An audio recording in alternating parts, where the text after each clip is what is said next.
North Devon is a rural community, and there are an awfully high number of properties that are in off-gas areas where perhaps some of the more traditional sources of helping our customers control their energy use aren't available. This project was innovative in a number of ways. I think the things that attracted us to it the most were the way that it was looking to pass across cost savings to customers. If you take off peak tariff energy, store it and make it available for customers to use at the time that they want to use it, and are most naturally inclined to be using that energy, that there's inevitably a saving. It works for customers, it works for the environment, and it works for the organisation. So we thought that was particularly innovative.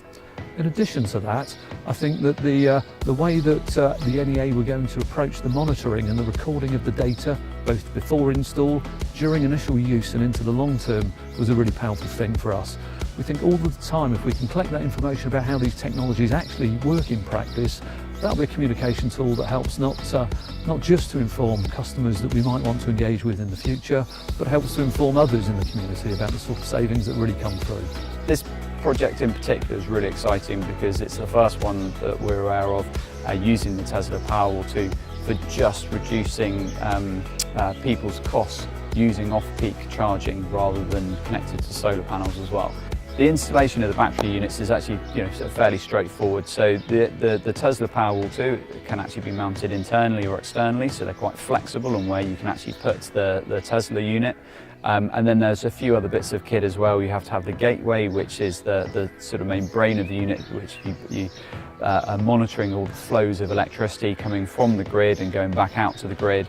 And you then have to connect all to the internet, so we can then monitor all the technology and see how it's going. So it's usually a day installation and is normally very nice and neat because there's not a huge amount of additional equipment. The advantages of having the battery have been tremendous. We haven't used any appliances differently at all during the day, but it's enabled us to increase our heating at the coldest periods of times using the booster on the night storage heaters, and obviously it's drastically cut down our bills.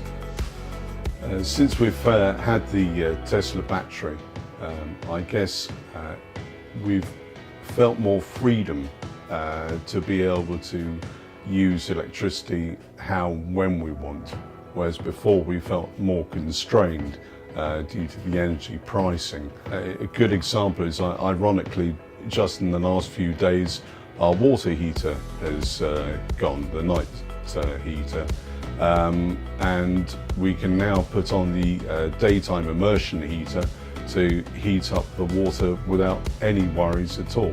And it certainly doesn't seem to have impounded much on the cost.